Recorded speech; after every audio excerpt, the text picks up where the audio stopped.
Saat membuka website, kita berharap halaman tersebut langsung muncul.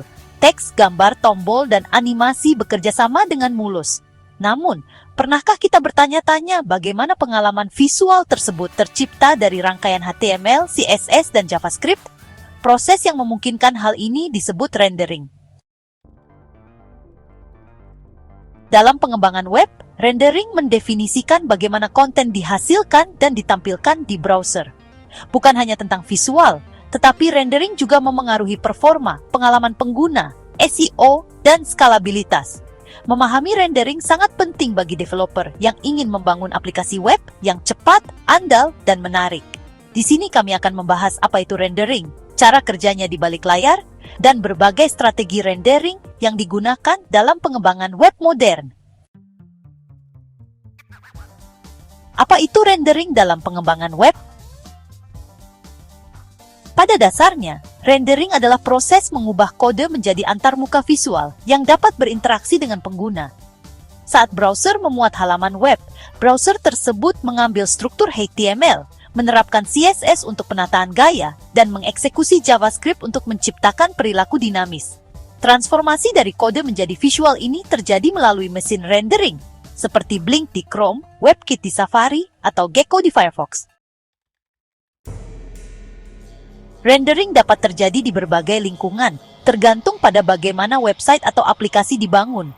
Misalnya, browser mungkin menangani sebagian besar pekerjaan rendering, yaitu render sisi klien, atau server mungkin menghasilkan HTML yang telah selesai sebelum mengirimkannya kepada pengguna, yang disebut render sisi server. Metode rendering yang dipilih memengaruhi segalanya, mulai dari kecepatan pemuatan halaman hingga visibilitas SEO, sehingga menjadikannya salah satu keputusan arsitektur paling penting dalam pengembangan web. Cara kerja proses rendering. Untuk memahami rendering, ada baiknya kita menguraikan apa yang terjadi ketika pengguna mengunjungi website. 1. Mengurai HTML dan membangun DOM, Document Object Model. Browser membaca file HTML dan membangun struktur seperti pohon yang mewakili semua elemen di halaman. Membangun CSS Object Browser memproses CSS untuk menentukan bagaimana setiap elemen harus ditata. 3. Pembuatan pohon rendering dan CSOM digabungkan untuk membentuk pohon render yang menentukan tata letak visual. 4. Layout and Painting. Browser menghitung posisi dan ukuran setiap elemen tata letak, lalu mengecat pixel di layar untuk menampilkan konten. Eksekusi JavaScript, skrip memodifikasi DOM, atau menangani interaksi pengguna secara dinamis. Siklus ini berulang setiap kali halaman berubah, baik karena navigasi, tindakan pengguna, maupun pembaruan waktu nyata. Render yang efisien memastikan transisi ini lancar dan cepat. Berbagai strategi rendering. Aplikasi web modern menggunakan beberapa strategi rendering untuk menyeimbangkan kecepatan, fleksibilitas, dan juga pengalaman pengguna. 3 yang paling umumnya adalah Client-Side Rendering atau CSR, Server-Side Rendering atau SSR, dan juga Static Site Generation atau SSG. Client-Side Rendering atau CSR. Client-Side Rendering ini terjadi sepenuhnya di browser. Server hanya mengirimkan file HTML yang sangat minimal, beserta bundle JavaScript yang nantinya akan mengambil alih dan merender halaman secara dinamis. Framework seperti React, Angular, dan juga Vue, itu yang mempopulerkan pendekatan ini. CSR memungkinkan aplikasi menjadi sangat interaktif, karena, sebagian besar logika berlangsung di browser. Tapi di sisi lain, hal ini bisa menyebabkan waktu muat awal yang lebih lambat dan SEO yang kurang optimal, karena konten halaman tidak langsung tersedia dalam respons HTML. Server-Side Rendering atau dalam server-side rendering, server memproses konten dan mengirimkan halaman HTML yang telah dirender sepenuhnya ke browser. Ini berarti pengguna melihat konten lebih cepat dan mesin pencari dapat dengan mudah mengindeksnya. Setelah HTML dimuat, JavaScript mengambil alih untuk membuat halaman menjadi interaktif. Framework seperti Next.js dan Nuxt.js menyediakan solusi hibrida yang menggabungkan SSR dengan fitur sisi klien yang dinamis untuk performa optimal. SSR ideal untuk website yang membutuhkan kecepatan dan optimasi SEO, seperti toko e-commerce atau platform berita. Static Site Generation.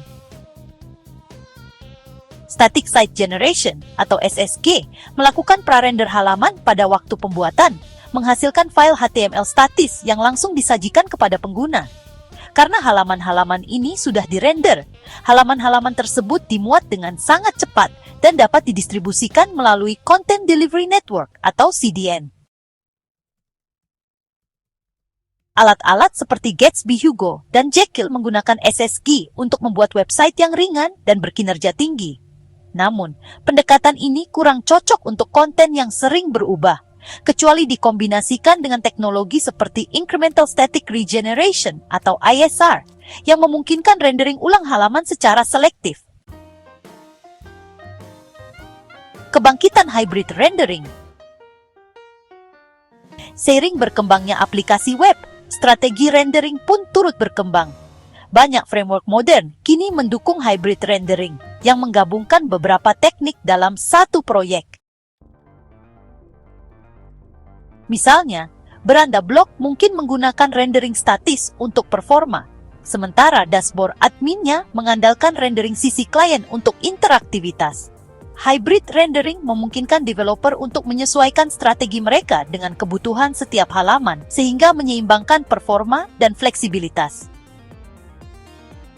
Next.js, Remix, dan Astro adalah framework terkemuka yang mendukung model ini, sehingga membantu developer menghadirkan kecepatan dan pengalaman pengguna yang kaya tanpa kompromi.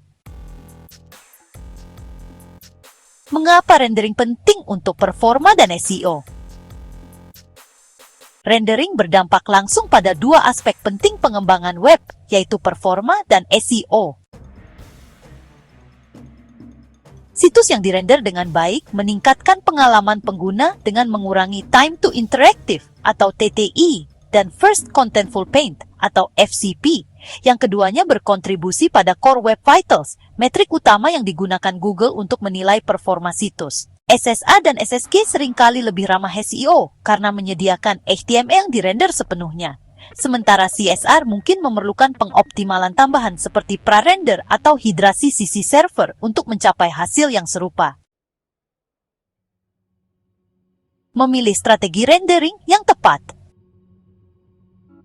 Memilih strategi rendering yang tepat bergantung pada kebutuhan proyek kita, seperti jika kita membangun aplikasi web yang sangat interaktif seperti dashboard atau antarmuka obrolan, CSR mungkin ideal. Untuk situs yang berfokus pada konten atau SCSR atau SSG menawarkan performa dan visibilitas yang lebih baik. Jika kita menginginkan yang terbaik dari kedua dunia, hybrid rendering dapat memberikan solusi yang seimbang. Pada akhirnya, tujuannya adalah untuk mengirimkan konten dengan cepat, memastikan interaktivitas yang lancar, dan mengoptimalkan skalabilitas. Memahami cara kerja setiap metode rendering akan membantu kita membuat keputusan yang tepat tentang arsitektur kita. Jadi, rendering adalah mesin tak kasat mata yang menggerakkan pengalaman web. Dari halaman HTML statis hingga aplikasi satu halaman yang kompleks, setiap website bergantung pada rendering untuk mengubah kode menjadi sesuatu yang dapat dilihat dan berinteraksi dengan pengguna. Seiring terus berkembangnya pengembangan web, menguasai strategi rendering menjadi penting bagi pengembang yang ingin membangun situs yang cepat, ramah pengguna, dan dioptimalkan SEO. Baik kita memilih rendering sisi klien, sisi server, atau hibrida, kuncinya adalah memprioritaskan performa, aksesibilitas, dan kemudahan pemeliharaan, karena rendering yang hebat akan menghasilkan pengalaman pengguna yang luar biasa.